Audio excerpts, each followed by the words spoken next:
সম্মানীয় উপস্থিতি, আপনাদের সম্মুখে কুরআনুল কারীমের সূরা মায়েদার 15 নম্বর আয়াত পরিবেশন করেছি। সম্মানীয় উপস্থিতি, আল্লাহ রাব্বুল আলামিন এই আয়াতের মধ্যে বলেছেন, ক্বাদ জাআকুম মিনাল্লাহি নূরুন ওয়া কিতাবুম মুবিন। আল্লাহ রাব্বুল আলামিন গোটা মানব জাতিকে আল্লাহ তাআলা দুইটি মূল্যবান জিনিস দিয়ে আমাদেরকে ধন্য করেছেন। একটি হচ্ছে আল্লাহ রাব্বুল আলামিনের বাণী কোরআন, আর একটা হচ্ছে নবী করিম সাল্লাল্লাহু আলাইহি ওয়াসাল্লাম। মুহতারাম দোস্ত বুজুর্গ, আল্লাহ রাব্বুল আলামিন এই দুইটা মূল্যবান জিনিস আমাদের গোটা মানব জাতিকে আল্লাহ তাআলা উপহার হিসাবে আল্লাহ তাআলা আমাদেরকে দিয়েছেন। আর কোনো ব্যক্তি যদি এই দুটো জিনিসকে আঁকড়ে ধরে, বলা হয়েছে সে সকল মানুষ কোনোদিন পথভ্রষ্ট হবে না, কোনোদিন গুমরাহির পথে চলবে না। সে সর্ব অবস্থায় ঈমান এবং আমলের প্রতি সে অবিচল থাকবে। সে জাতি, সে উম্মত, সে কওম হেদায়েতের পথে চূড়ান্তভাবে সে অটল এবং অবিচল থাকবে। আর এই কোরআন এবং হাদিস, এই দুইটা জিনিসকে কেউ যদি প্রত্যাখ্যান করে, কেউ যদি অমান্য করে, আল্লাহ তাআলা দুনিয়াও তাকে লাঞ্ছিত করবেন এবং আখিরাতের ময়দানও আল্লাহ তাআলা লাঞ্ছিত করবেন। মুহতারাম দোস্ত বুজুর্গ, এই দুটা জিনিসে আমাদেরকে সম্মানিত করতে পারে এবং আমাদেরকে বেইজ্জতিও আমাদেরকে করতে পারে। যদি এই দুটা জিনিসকে আমরা আঁকড়ে ধরি, আল্লাহ রাব্বুল আলামিন আমাদের সম্মানকে গোটা বিশ্বের মানচিত্রের মধ্যে আল্লাহ তাআলা আমাদের সম্মানকে আকাশ ছোঁয়া বানিয়ে দিবে।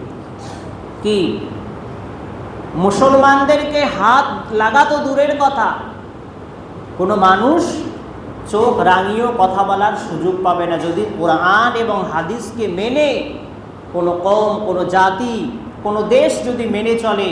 আল্লাহ রাব্বুল আলামিন এই সিকিউরিটি আল্লাহ তাআলা দিয়েছেন। মুহতারাম দোস্ত বুজুর্গ, এই পৃথিবীর জমিনে যত নবী এবং রসুল এসেছেন, সকল নবী এবং রসুলকে আল্লাহ রাব্বুল আলামিন একটা স্পেশালি জিনিস দিয়েছেন, সেটা হচ্ছে মুআজিজা।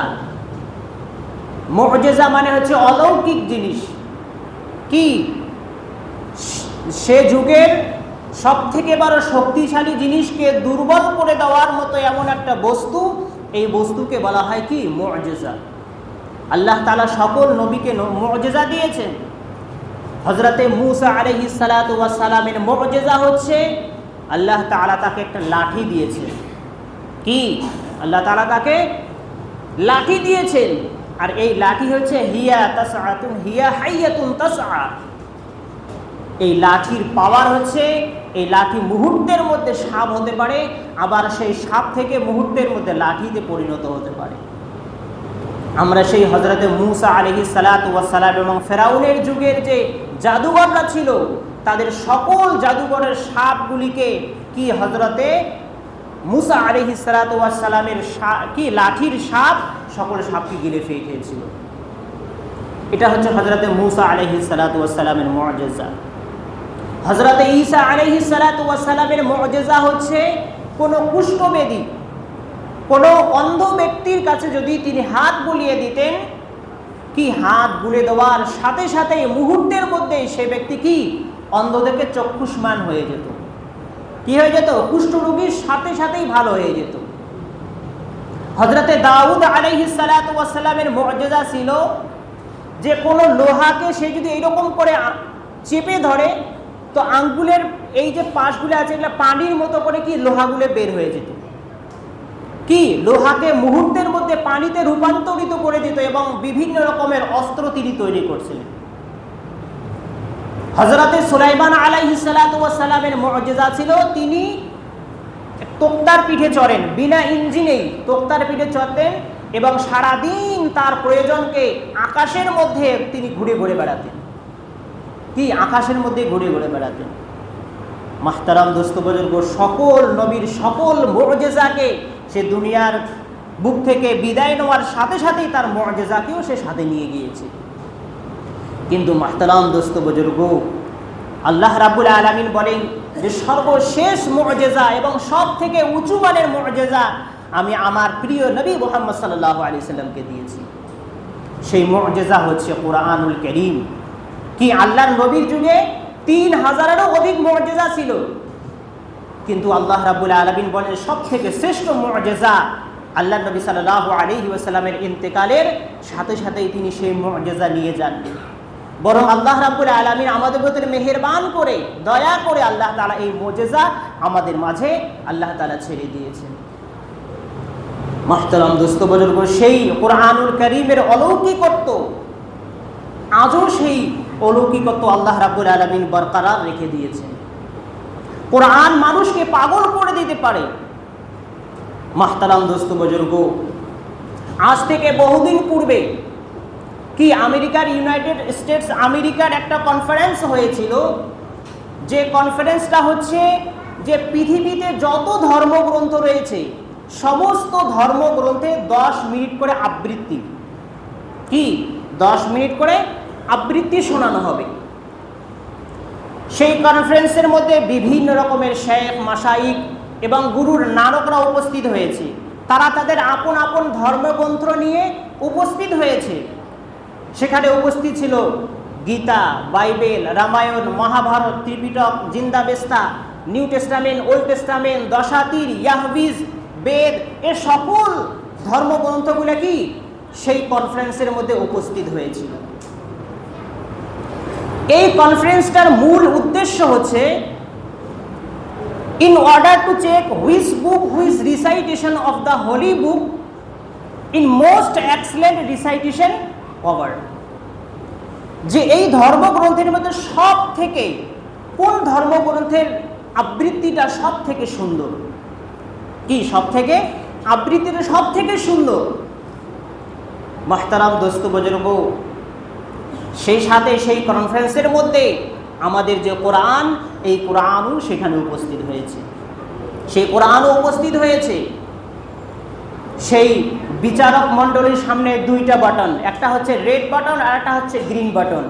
রেড বাটনে ক্লিক করলে কি আবৃত্তি শেষ, আর যদি গ্রিন বাটনে প্রেস করে তার আবৃত্তি শুরু। তো এই কনফারেন্সের মধ্যে সবার আগে ডাকা হয়েছিল কি গীতাকে, কি গীতাকে ডাকা হয়েছিল। গ্রিন প্রেসে বাটন করলেন, গীতা তার আবৃত্তি শুরু করলো এবং তার 10 মিনিট আবৃত্তি করার পর সাথে সাথে কি রেড বাটনে চাপ দেওয়ার সাথে সাথে তার আবৃত্তি শেষ হয়ে গেল।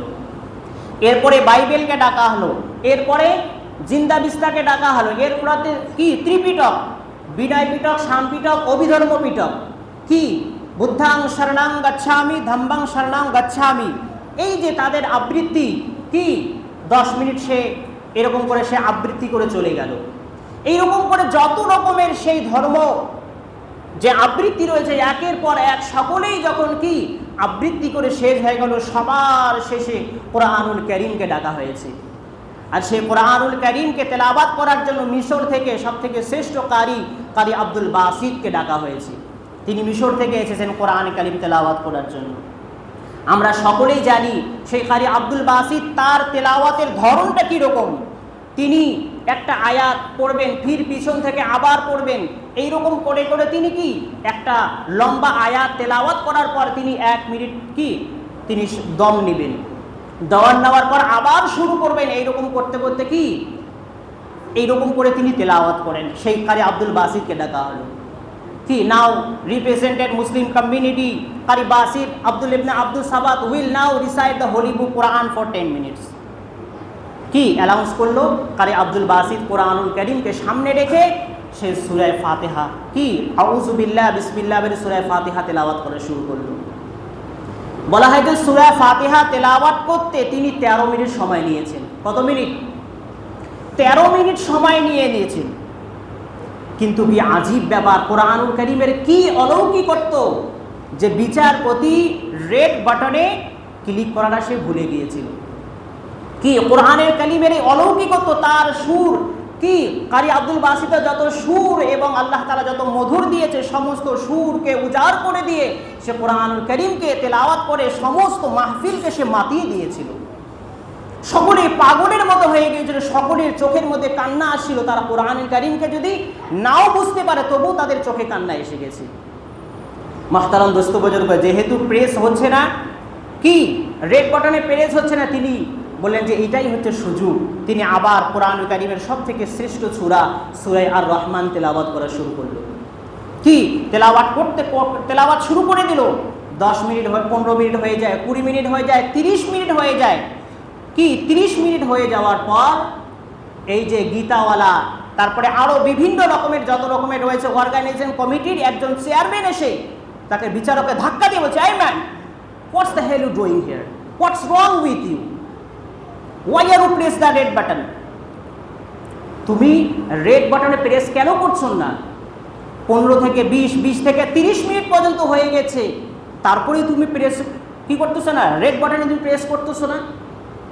মাহতারাম দোস্ত বুজুর্গ, যখন এই সেই অর্গানাইজেশন কমিটির চেয়ারম্যান এসে যখন তাকে ধাক্কা দিয়েছে, সে জিন ধরা রোগীর মতো পাগল হয়ে গেছে। কি ব্যাপার? সে কোরআনুল কারীমের তেলাওয়াতে কি একদম নিঝুম হয়ে গিয়ে তেলাওয়াত শুনছিল। তার মাহতারাম দোস্ত বুজুর্গ, তার জ্ঞান ফেরার সাথে সাথেই যখন এই কারি আব্দুল বাসিতের তেলাওয়াতের দিকে তাকায়, সে আবার বেহুশ হয়ে যায়। কি সে আবার বেহুশ হয়ে যায়। পরিশেষে সে বিচারক মণ্ডলী বলে, ও Abdul Basit, there is no time limited for you. আজকের এই মাহফিলে তোমার জন্য কোনো সময় নির্ধারিত নাই, তোমার যত মন চায় তুমি কোরআনুল কারীমকে তেলাওয়াত করতে থাকো। কি তেলাওয়াত করতে থাকো। মাহতারাম দোস্ত বুজুর্গ, সেদিন কোরআনুল কারীমকে এই তেলাওয়াতের মাধ্যমে কি সেই মাহফিলকে সে কি করে দিয়েছিল, পাগল করে দিয়েছিল। মাহতারাম দোস্ত বুজুর্গ, যেহেতু ইন্টারন্যাশনাল আন্তর্জাতিক একটা কি এরকম একটা কনফারেন্স হয়েছিল, তার বিরুদ্ধে 3টা মামলা হয়েছিল। সাধারণ কোনো আদালতে নাই, সুইজারল্যান্ডের দি হ্যাগে মামলা হয়েছিল। বিচারপতি তাকে ডাকলেন, ডেকে বলছেন, ও বিচারপতি, you have given Gita for 10 minutes. We have given Tripitaka, Zindabista, all religion, holy book for 10 minutes. Why have you extra 30 minutes for Quran? তুমি সকল রিলিজিয়ান, সকল ধর্মগ্রন্থের 10 মিনিট করে আবৃত্তি করে দিয়েছো। তুমি গীতাকে 10 মিনিট দিয়েছো, জিন্দাবিস্তাকে 10 মিনিট, 10 হাদিরকে দিয়েছো, ত্রিপিটককে দিয়েছো, বাইবেলকে দিয়েছো 10 মিনিট, কিন্তু why have you extra 30 minutes for Quran? কোরআনকে অতিরিক্ত কেন 10 মিনিট দিয়েছো? মাহতারাম দোস্ত বুজুর্গ, সেই বিচারপতি বলছেন, অনারেবল জাজ, I have humble question to you. আমার একটা বিনয়ের সাথে আপনার একটা কোশ্চেন আছে। গীতা যখন এসেছিল, গ্রিন বাটনে আমি প্রেস করেছি, গীতা তার আবৃত্তি শুরু করে দিয়েছিল। 10 মিনিট সে, আমি রেড বাটনে ক্লিক করেছি, সে নেমে গিয়েছিল। তারপরে জিন্দাবিস্তাকে ডেকেছি, তারপরে বাইবেলকে ডেকেছি, একের পর এক নিউ টেস্টামেন্ট, ওল্ড টেস্টামেন্ট যত রকমের একের পর এসেছিল। কি কিন্তু কি এক অলৌকিক কোরআন। এই কোরআনের তেলাওয়াত শোনার সাথে সাথে আমি বেহুশ হয়ে গিয়েছি। আমি জমিনের উপরে আছি না মহাশূন্যে আছি, কি সাগরের উপরে আছি না অতলব সাগরের মধ্যে রয়েছি। আমার নার্ভ সিস্টেম ফল ডাউন করেছে, আমার শরীরের মধ্যে ভাইব্রেশন শুরু হয়ে গিয়েছে।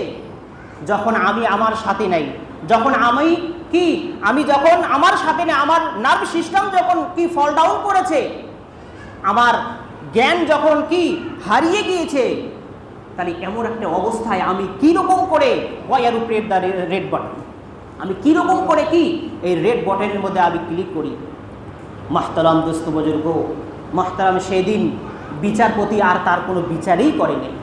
কি কোরআনের এই মর্যাদার কারণে বিচারেই হয় নাই। মাহতারাম দোস্ত বুজুর্গ, সে কোরআনুল কারীমের অলৌকিকত্ব আজও আমাদের মাঝে আছে। কি আলো আমাদের মাঝে আছে। এই কোরআনুল কারীম আমাদেরকে হেদায়েত দিতে পারে। কি কোরআন আমাদেরকে হেদায়েত দিতে পারে। মাহতারাম দোস্ত বুজুর্গ, তার কারণ কোরআন আজকে আমাদের হেদায়েত থেকে অনেক দূরে। এর কারণ কোরআনকে শুধু আমরা একটা ধর্মীয় কিতাব মনে করি। কি একটা নিছক ধর্মীয় কিতাব, যে সকাল সন্ধ্যা একটু তেলাওয়াত করে দিলাম, সুন্দর করে আলমারির মধ্যে গুছিয়ে রেখে দিলাম। মাহতারাম দোস্ত বুজুর্গ, এই কোরআনুল কারীম কি আলমারির ভিতরে রাখার জন্য, সাজিয়ে রাখার জন্য, মাদ্রাসার 4 দেওয়ারির মধ্যে সীমাবদ্ধ থাকার জন্য কোরআনে কারীম আসে নাই। কি আল্লাহ তাআলা বলেছেন, লিতুখরিজান নাস মিনাজ যুলুমাতি ইলান নূর, কি ডার্কনেস ইনটু দ্য লাইট। আমি আল্লাহ তাআলা কোরআনকে দিয়েছি অন্ধকারাচ্ছন্ন মানুষগুলিকে কি আলোর দিকে নিয়ে আসার জন্য, কি আলোর দিকে নিয়ে আসার জন্য। তো মুহতারাম দোস্ত বুজুর্গ, আজকে আফসোসের বিষয় যে কোরআন আমাদের শিক্ষা দেয়, যে কোরআন আমাদের মানবতার শিক্ষা দেয়, যে কোরআন আমাদেরকে বিনয়ী শেখায়, যে কোরআন আমাদেরকে মা বাবার কর্তব্য শেখায়, যে কোরআন আমাদের ভ্রাতৃত্ববোধ শেখায়, আজকে সেই কোরআনুল কারীম শিক্ষা এবং নবী করিম সাল্লাল্লাহু আলাইহি ওয়াসাল্লামের আদর্শ শিক্ষার কেন্দ্রস্থলগুলিকে উচ্ছেদ করে দেওয়ার জন্য একটা পরিকল্পনা চলছে। কি মাদ্রাসাগুলিকে আজকে কি মাদ্রাসাগুলিকে ধ্বংস করার জন্য এক শ্রেণীর লোক তারা উঠে পড়ে লেগেছে। যে মাদ্রাসার মধ্যে কি শিক্ষা দেওয়া হয়? মাদ্রাসার মধ্যে তো জঙ্গি তৈরি করা হয়, জিহাদি ব্যক্তি সেখান থেকে তৈরি করা হয়। মুহতারাম দোস্ত বুজুর্গ, তারা কোরআনকে অ্যানালাইসিস করে নাই, কোরআনকে পড়ে নাই। ডক্টর মরিস বুকাইলি কোরআন পড়েছে, কি ডক্টর মরিস বুকাইলি কোরআন পড়েছে, কি তারপরে বিভিন্ন রকমের সায়েন্টিস্টরা কোরআনুল কারীম পড়েছে। যারাই কোরআনুল কারীম পড়েছে তারাই হেদায়েত হয়ে গিয়েছে। মুহতারাম দোস্ত বুজুর্গ, এই কোরআন আমাদের কি শিক্ষা আমাদেরকে দিয়েছে? কোরআন কোনোদিন আমাদেরকে জিহাদি শিক্ষা দিয়েছে? কোরআন কোনোদিন বলেছে যে অপর মুসলিমের হক তোমরা মেরে নাও, অপরের জমিনকে তোমরা কেড়ে নাও, অপরকে অন্যায়ের প্রতি করো, সুদ খাও, জেনা করো, ব্যভিচার করো? এই কথা কি কোরআন বলেছে? কোরআনের তার মূল বিষয়টা কি? কোরআন আমাদের কি শিখাচ্ছে? হাদিস আমাদের কি শিখাচ্ছে? কোরআন আমাদের একটাই কথা বলে যে সুদ খেও না, ঘুষ খেও না, কারো হক মেরো না, অন্যায় করো না, অবিচার করো না, টেন্ডারবাজি করো না, চাঁদাবাজি করো না। এটাই হচ্ছে কোরআনের শিক্ষা। কি আল্লাহ নবী সাল্লাল্লাহু আলাইহি ওয়াসাল্লামের শিক্ষা কি? রাস্তায় কোনো কষ্টদায়ক জিনিস পড়ে থাকলে সেটাকে তুলে দেওয়া, এটাই তো আদর্শ। কি এই কোরআন এবং এই আল্লাহ নবী সাল্লাল্লাহু আলাইহি ওয়াসাল্লামের আদর্শগুলোই তো আমাদের মাদ্রাসার মধ্যে শিক্ষা দেওয়া হয়। কি এটাই তো আমাদের মাদ্রাসার মধ্যে শিক্ষা দেওয়া হয়। মুহতারাম দোস্ত বুজুর্গের, আপনারা অনেকেই প্রশ্ন করছে যে মাদ্রাসার মধ্যে তো কি সায়েন্টিস্ট তৈরি হয় না? মাদ্রাসার মধ্যে ডাক্তার, ইঞ্জিনিয়ার, প্রফেসর তৈরি হয় না? মুহতারাম দোস্ত বুজুর্গ, আল্লাহ রাব্বুল আলামিন ওই সকল ব্যক্তিদের জন্য বলেছেন, ওয়ামা লাহুম বিহি মিন ইলমিন ইয়াত্তাবিউ ইল্লা যান্না ওয়া ইন্না যান্না লা ইউগনি মিনাল হাক্কি শাইআ। The truly the fancy, the conductor cannot reveal our truth. কি যাদের কাছে তারা যে বলছে, তারা তাদের আন্দাজ এবং অনুমান অনুযায়ী তারা কথা বলছে। কি তাদের কোনো কথা সঠিক হচ্ছে, আবার কোনো কথা বেঠিকও হচ্ছে। তাদেরকে জিজ্ঞাসা করবেন মানুষ কোথা থেকে এসেছে, কেউ বলবে যে হযরতে আদম আলাইহিস সালাম, আবার কেউ বলবে কি যে আমরা বানর থেকে তৈরি হয়েছি। কি এই যে পৃথিবীটা বলছে, কেউ পৃথিবী ঘোরে, কেউ বলে সূর্য ঘোরে। এরকম করে করতে করতে, দলাদলি করতে করতে তারা সঠিক সিদ্ধান্ত আসতে পারেনি। কিন্তু কোরআনুল কারীম হাজার হাজার বছর আগে বলে দিয়েছে, ওয়াকুল্লু ফি ফালাকি ইয়াসবাহুন। পৃথিবীর সমস্ত জিনিস কি এরা চলতেছে, সমস্ত জিনিস কি করতেছে, সমস্ত জিনিস ঘুরতেছে। পরিশেষে বিজ্ঞান চূড়ান্ত ফয়সালা এসেছে যে পৃথিবীর যত জিনিস আছে, গ্রহ, উপগ্রহ, চন্দ্র, সূর্য, সকল জিনিস কি এরকম করে চতুর্দিক থেকে সে ঘুরতেছে। তো মুহতারাম দোস্ত বুজুর্গ, সেই বিজ্ঞান কি বিজ্ঞান আমাদেরকে কি শিক্ষা দেয়? আমাদের সোশ্যোলজি কি, আমাদের কেমিস্ট্রি শিক্ষা দেয়, জুলজি, বায়োলজি, এমব্রায়োলজি, কসমোলজি, এ সকল জিনিস আমাদেরকে শিক্ষা দিতে পারে। কিন্তু কোনো কলেজ, কোনো ইউনিভার্সিটি, কোনো শিক্ষাঙ্গন কি আমাদেরকে মানুষ তৈরির কারখানা তৈরি করে না। কি করে না? সোশ্যাল যে ম্যানার্সগুলি আছে, আমি কি সমাজে কিভাবে আমরা চলবো, রাস্তা দিয়ে কিভাবে চলবো, আমরা এমনকি নবী করিম সাল্লাল্লাহু আলাইহি ওয়াসাল্লাম কিভাবে পায়খানা পেশাব করতে হবে, কোন দিকে থুতু ফেলতে হবে, জীবনের অর্থাৎ রান্না বান্না থেকে শুরু করে রাষ্ট্রভবন পর্যন্ত, বঙ্গভবন পর্যন্ত সকল জিনিস তিবিয়ানান লিকুল্লি শাই, আল্লাহ তাআলা অসংখ্য জিনিস কি সব জিনিসেই আল্লাহ তাআলা খুলে খুলে বয়ান করে দিয়েছেন। মুহতারাম দোস্ত বুজুর্গ, এটা হচ্ছে কি প্রাকৃতিক সৌন্দর্য, যে এক একজন এক এক প্ল্যাটফর্মে কাজ করবে। কেউ ডাক্তার হবে, কেউ ইঞ্জিনিয়ার হবে, কেউ প্রফেসর হবে, কি বিভিন্ন লোকে বিভিন্নভাবে তৈরি হবে, এক একজন এক এক ফিলামের মধ্যে কাজ করবে। কেউ ইঞ্জিনিয়ারে কাজ করবে, কেউ ডাক্তারি হবে, কেউ শিক্ষকতা করবে, কেউ আলিমে দ্বীন হবে, কেউ হাফিজুল কোরআন হবে।